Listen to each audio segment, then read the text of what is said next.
back. The Don't Eat the Cheese series continues. For those that watch the quarterback video, you kind of know where we're going with this. We're going to do the running backs. Yes, I'm recording all of these in the same day, so you'll probably see me wear the same shirt. This is the goal. We're going to try to cross off names off the list. The guys that are going to kill you. And again, in the last video, I made the perfect example. Jonathan Taylor was ranked RB1 coming into the year. He stunk. So if you took Jonathan Taylor, he probably tanked your fantasy year. We want to obviously avoid that. And if we can avoid that, then we put ourselves in a prime position to win the league. That's the goal. If we know who to avoid, we're in the mix, right? If we're avoiding the cancers, avoiding the fantasy football cancers, and the running backs are the biggest ones and the most important ones to avoid. If you get the wrong running back, it's really hard to win. It's really hard to win. There's wide receivers everywhere. There's quarterbacks everywhere. But if you pick the wrong running backs, it's almost impossible to win. So this is going to be the most important one that we go over. Last year, again, the most prolific example was Jonathan Taylor. I told you not to pick him. I told you not to pick him. I told you not to pick him. And I hope you guys listen to me. So we're going to do the running backs today. So I don't have all these written, but you have a general idea of what we're looking at here. Let's start with David Montgomery. And I think the biggest mistake that people are going to make this fantasy year is we're just going to assume, right? We're just going to assume that David Montgomery, he's going to step into that Jamal Williams role. Hey, look, Jamal Williams had 17 rushing touchdowns last year, rushed for over 1,000 yards. That means David Montgomery is going to do that exact same thing. I don't buy it, and there's a bunch of reasons why. Number one, Jamal Williams never did this in his life. Jamal Williams never put up this kind of fantasy season before. If you go look at his numbers, even the year before in Detroit with kind of a relatively similar opportunity, the only real difference is Williams played in a couple more games and his rushing touchdowns were out of control, 17. And look, if you want David Montgomery, you're going to have to take him like you're getting last year's version of Jamal Williams. And it's just not a guarantee. Like if you want David Montgomery, you got to get him as like the 25th running back. He's basically in line with Isaiah Pacheco. The craziest part about this to me is when the fuck did the Detroit Lions become a destination for fantasy guys? Like if you notice this list, 49ers, Browns, Chargers, Colts, there's no backup running backs on this list. The very first backup running back on this list is David Montgomery at 25. When the fuck did the Detroit Lions become the fantasy destination that everybody wants to go to? Like, I don't want my guys in Detroit. If I'm building a fantasy football team, I don't want the Detroit Lions. Like, I don't want Detroit Lions stock. All of these guys are starters. And then you get to back up David Montgomery. And the reason for that is of what Jamal Williams did last year. Okay, there's just no guarantee that David Montgomery even replicates half of that. And again, you'll notice this list. I'd rather have Brian Robinson. Brian Robinson's a starter. Alvin Kamara is a starter. Khalil Herbert's a starter. Just go up and down. The next backup running back on the list is Rashad Penny at 35 with the Eagles, a Super Bowl winning or Super Bowl representative team. And then you keep going. 36 is the next backup. 37 is the next backup. 38 is the next backup. 39 is the next. This is where David Montgomery should be ranked. Not fucking 25. 25. He better score 17 touchdowns. And that's really hard to do. It's really, really, really hard to do. And we're also talking about a guy. And again, maybe people disagree with this. We believe in the Chinese farmer. Maybe. I personally think Jamal Williams is a better running back than David Montgomery. We're talking about a guy who has a career mark of 3.9 yards per carry. If we go to what Khalil Herbert did last year, averaged 5.7 yards per carry. David Montgomery's never done that in his fucking life. That's behind the same offensive line. We're not talking about a world beater. We're talking about David Montgomery, who, again, rushed for 800 yards last year on 200 attempts. That's probably what he'll do this year. You're going to tell me that's the 25th best running back? You're going to put David Montgomery, who's in a complete and utter timeshare, ahead of, like, you're going to take him ahead of DeAndre Swift? Are you out of your mind? You're going to take him you're going to put him with Pacheco? You're going to put him with Rachaad White? You're out of your mind if you do that. You are completely, utterly out of your fucking mind if you do that. So I don't get the David Montgomery thing at all. I think people have totally missed the boat here. He's ranked way too high. And the only reason he's ranked that high is because of what Jamal Williams did last year. It's not what David Montgomery did last year, because David Montgomery, if we just go to fantasy finishes last year, can we go to fantasy finishes last year, 2022? Let's go to David Montgomery. Can we even find him? Where is he? Okay, so he's RB21 while being the starting running back. He's RB21. Behind fucking Leonard Fournette, who was dog shit. Behind James Conner, who played for piss poor Arizona. Again, DeAndre Swift, split carries right behind him. AJ Dillon, split carries right. This was David Montgomery's backfield last year in Chicago. So if you're telling me, hey, I really want David Montgomery, I think he's got a chance to leapfrog these guys, you're out of your mind. I think you're out of your mind. It just doesn't make any sense to me. And if Jamal Williams didn't do what he did last year, he'd be ranked way lower. So that's first and foremost. Second is Travis Etienne. They have already come out and said they don't want Travis Etienne being a workhorse running back. They want to limit his touches. They want to get him his carries, but let's just go to Etienne last year. Last year, Etienne had 220 carries. I would assume that number's coming down. And he only had 5 touchdowns in those 220 carries. He's not a touchdown guy. You hope that the receiving numbers go up, even though he's got bad ball security. Five fumbles last year. Not someone you really trust late in games if you're going to protect the lead. 5 fumbles is fucking piss poor. So if you're telling me the Jaguars are worried about his workload, we're talking about a guy that fumbled 5 times last year. At the time I wrote it, he was ranked 11th. Now he's ranked 13th. He'll probably be somewhere in that 8 to 15 range by the time we get to the season. I ain't going that high. No chance I'm going that high. And another reason why I'm not going that high is because I think Tank Bigsby's better. You can say whatever you want about that part, but James Robinson had really good fantasy outputs, even with Etienne on the roster.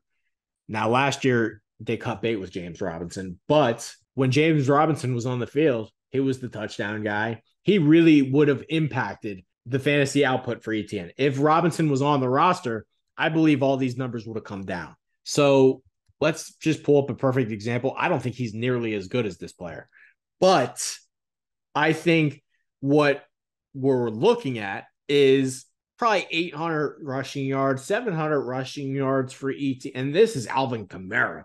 Alvin Kamara is a stud, right? I don't think Etienne's nearly this good. And look at the rushing totals for splitting carries, right? All these years with Mark Ingram in the backfield. And that's not including the fact that this is a way better pass. Like Alvin Kamara in the passing game is way more prolific than Travis Etienne. And he's never fumbled 5 times in a season. So I think this is a little bit of a flash in the pan. We're talking about a guy who's, I don't think he's even that good, to be honest with you. I think 5.1 yards per carry was really generous based off of his actual performance. And we're talking about a guy, and I'll just pull this up. I think Tank Bigsby is fantastic. He was one of my favorite running backs coming into the draft process. I love this guy. His broken tackles are out of control. This is what he did last year at Auburn.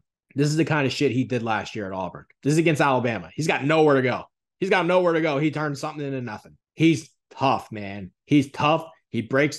Here's another one. I mean, he's got nowhere to go. He'll find it. He's a stud, man. He's going to take over this backfield. And not only that, he's big. He can pass protect. And this dude is going to gobble up the touchdowns. Do you really want to pull the trigger on ETN when you know Bigsby's waiting in the wings, waiting to get all the touchdowns? I ain't doing it. All right, next on the list, Saquon Barkley. Right now, if you want Barkley, and he's gone down because of the holdout. The closer we get to the season, his draft price might change, but right now you still have to spend. I mean, by the time we get to the season, he'll be in this 5 to 7 range. If the holdout talk is real, maybe he slides down. Either way, he's not going to come cheap. You're going to have to spend a significant amount of resources on Saquon Barkley if you want him. I'm not doing it, and there's a bunch of different reasons why I'm not doing it. Number one, this guy has struggled to stay on the field. 2020, he played in 2 fucking games. 2021, he played in 13 games, but wasn't really even good. Last year, he had a smart head coach in Brian Daboll, had a career high in carries, and he's bitching about a contract. Does he want 295 carries in a contract year where, hey, I want to hit the open market. I want to make my money. I have a hard time believing that even if he's on the field, he's going to hit 295 carries. And he's never even come close to that number in any other year. Even if he does play, does he come close to the 295 carries? I'd say no. And then there's also a worst case scenario out there. What if he doesn't play? What if he shows up in week 6? We don't know when he'll show up, right? That part is undetermined. What if he misses 4 games? What if he misses 5 games? What if he misses 2 games? All of that stuff matters. All of that stuff matters. And you can't just give away weeks in terms of fantasy. Getting into the dance is the most important part, but you got to get into the dance first. So I don't want any part of Barkley. I also really like Eric Ray. I don't know if anybody else agrees with this part, but I think Eric Ray is pretty damn good. And not only that, the Giants, they went out and they signed James Robinson. That's another running back they've now added to the fold. Again, even if Barkley does show up, are they going to reduce his touches because he's going to whine and bitch about hitting the market healthy, right? So I'm not doing it. Too risky to pull the trigger that high or to spend that many resources coming off. We're talking about a guy who had a really good year. He hasn't ever had a good year since 2019, or even, I mean, his rookie year was really the only year where you got your bang for the buck outside of last year. If we exclude last year, his rookie year is the only year you got bang for your buck. So not doing it. Josh Jacobs, this goes to my number 1 rule in fantasy. It's a rule I always believe in. Who are going to be the bad teams this year? Who do we think has a chance to actually land Caleb Williams? If you go through the rosters, who are your last place teams that you think, this team could land Caleb Williams or that team could land Caleb Williams? Golden rules in fantasy. 5 golden rules. This is my favorite one. Do not take running backs on bad teams. I never do it. I hate doing it. I'll never do it. If you think that team's going to be trash, like probably the Arizona Cardinals, you want running backs on good teams. And the reason for that being is if I have a running back who's on a good team, that means they're scoring touchdowns, they're in the red zone, and my running back has a chance to score, right? A good example of this was, even though you feel nervous about Derrick Henry, when the Titans were the 1 seed, he was always in the fucking red zone and he was always scoring touchdowns. A perfect example, the year Jonathan Taylor was good, the Colts were good. Even last year, Saquon Barkley was good, the Giants were good. Christian McCaffrey was good, the 49ers were good. Do we see a trend? You don't want running backs on bad teams. Even Eckler, the Chargers were a playoff team. The Cowboys were a playoff team. Josh Jacobs had a really good year and the Raiders had a down year. Are we sure the Raiders are going to have a good year? Because I don't buy it. I don't buy it. And you're asking another one of these holdout guys to come through. I mean, what Josh Jacobs did last year, he's never done in his life. He's never come close to this. You've already missed the window for Josh Jacobs' breakout fantasy year. It's gone. You're not getting 340 carries next year, especially now that he's on the tag. He wants to get paid. He hasn't gotten a new contract. He could follow Barkley and sit out. We don't know. Last year, he was motivated. He got his 5th-year option declined. He thought he was going to hit the market. Comes through big. This is the same guy that rushed for 872 yards the year before. I don't know.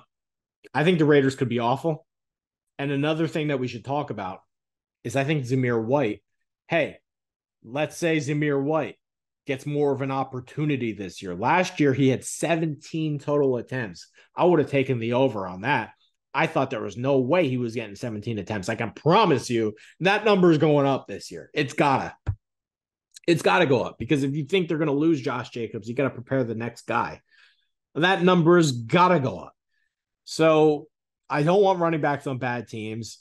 Last year, the Raiders weren't a good team, and he had a career year. He was out of his mind good.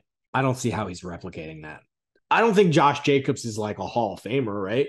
Even like the best running backs, it's hard to replicate 1,600 plus fucking yards. It's really hard to do that. He led the league in yards per game on a bad team. It's just not something that replicates itself. It just doesn't. So I would bet against Josh Jacobs. I do not think that he will replicate that. And if you're getting one of these top 10 running backs, he has to do this in order for you to win your fantasy league. Odds are he'll probably do something like this, and that's not enough. So do you think the Raiders are going to be good? Let me ask you that. Where are the touchdowns coming from? Do you think the Raiders are going to be good, or they're going to be a team that's in the red zone constantly, or are they going to be a team that's putting up 28, 35 points? I don't see it. So he's the next one. I haven't written these columns yet, but let's just talk about him. Bijan Robinson is not a guy that I would cross off the list, but it depends on the draft cost for me. And I want to make that clear. It really depends on the draft cost for me. Now, I'm willing to take Bijan Robinson here, 8, 9, 10, 11, 12 range. He's going to go 1, 2, 3. I think even 5 is lower than where he will be by the time the season starts. There are two schools of thought here, right? The Falcons want to justify their pick, and I totally understand that. They're going to run the football. They did last year, and they're going to do it again. However, this for me is all about cost, and this for me is all about where you think the Atlanta Falcons are, because I think they're a bad fucking team. Again, we go back to that number one rule. My number one rule in fantasy, 90% of the time, it will work out in your favor. The Colts were bad last year. Jonathan Taylor was bad last year. Let's go to another running back. Even Mixon. Mixon's not even good, but he plays for the Bengals, so he's still putting up points. Miles Sanders. Was Miles Sanders that good? He played for the Eagles, so he put up a lot of points. Dameon Pierce. He had the backfield to himself. I mean, Dameon Pierce, he only rushed for 939 yards and 4 touchdowns. He would have did a hell of a lot more if he played for not the Houston Texans. So I don't want running backs on bad teams. I never want running backs on bad teams. I think the Falcons are terrible. I don't believe in Arthur Smith. I think he's a joke. And they do have Tyler Algier. They do have Cordell Patterson. Is there a chance that they're like, hey, we don't want to give Bijan Robinson 300 carries. How about 250? So this for me is, if the Falcons are bad, why wouldn't I just take Jamar Chase? That's what it's going to come down to. If I'm going to spend my resources on somebody if you're a loser and you do those snake drafts, I'd much rather have Jamar Chase than Bijan Robinson, because I know that the Bengals are going to throw the ball. I know that the Bengals are going to put up points. I don't know if the Falcons are going to put up points. And let me just say this too. I think people are wrong about Bijan Robinson. I like Bijan Robinson. I think he's going to be a good pro. I don't have any complaints with Bijan Robinson, but I also don't think he's a Hall of Fame running back. And that's basically like Christian McCaffrey was the 8th pick in the draft. I think 7 or 8. I think Christian McCaffrey is a way better player. I think his receiving ability is a little bit overstated. This is what I'm talking about. Okay, last year he was at 1580, which is really good, right? But we're not talking about a guy that lit the fucking world on fire as a true freshman. Like, he was good. He's always been good. He's always been a good player. But like, I'll try to give you a perfect example. Like last year, Judkins. Last year, Judkins as a true freshman ran for 1,500 yards. He didn't do that. Like, what did Mark Ingram do? And Mark Ingram took a while. How about Derrick Henry? How about Derrick Henry? Right? But it even took him some time. You're going to tell me like a rookie, and I know they translate. Zeke Elliott was great as a rookie, but behind a better offensive line, an all-world offensive line. Is the Falcons' offensive line, is that something you trust? Is it again, the Cowboys with Zeke Elliott, they were a good team.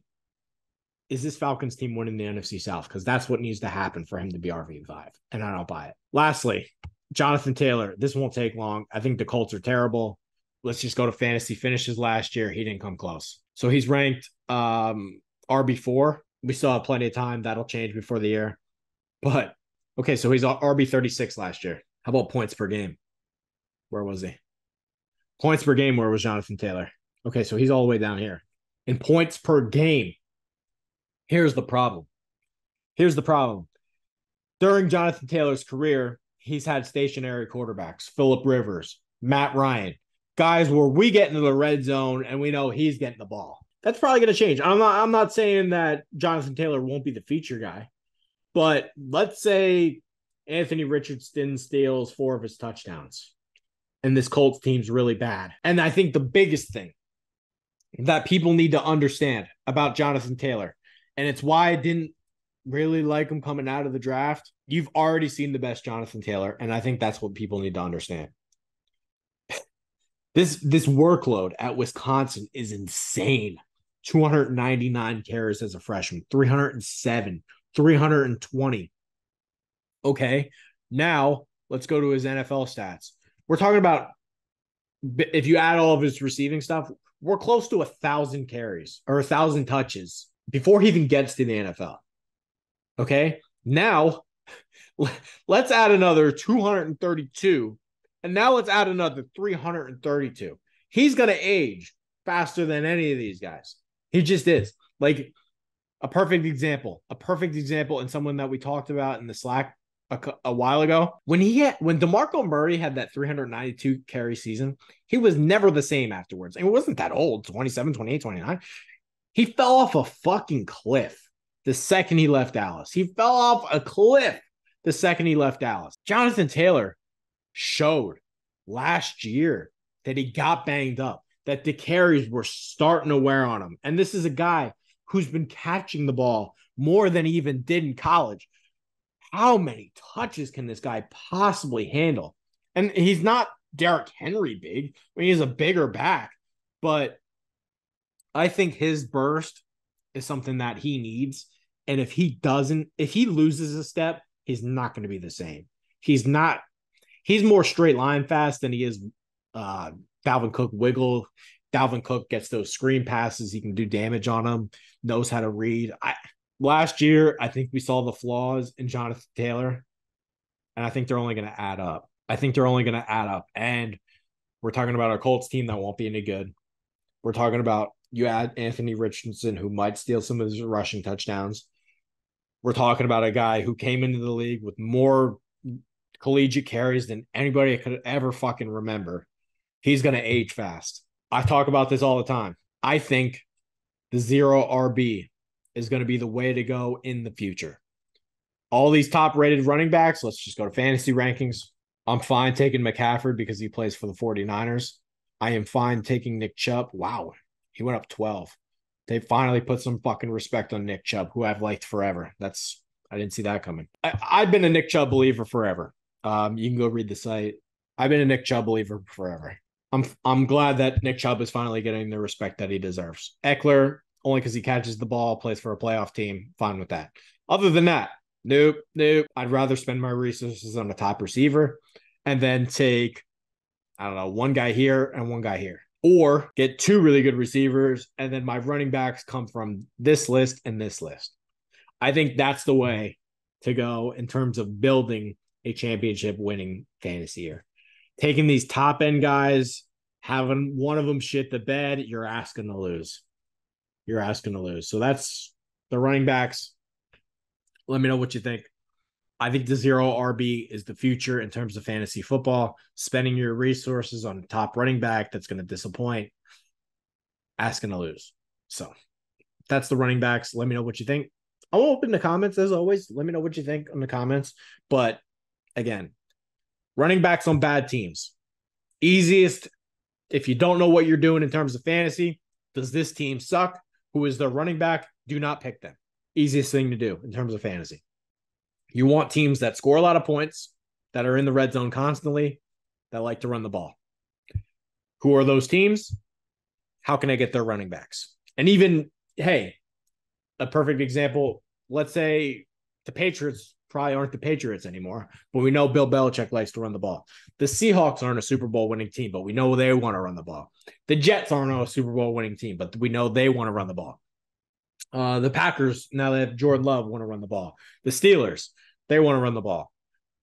But, going with teams like, do I want the Raiders starting running back? Probably not. Probably not. Last year, perfect example. Denver was fucking awful. Did any of their running backs score fantasy points? Nope. So keep that in mind as you draft. Those are the running backs I don't want, but keep in your head, don't want running backs on a bad team. So that'll do it. Peace out, Girl Scout. Let me know what you think.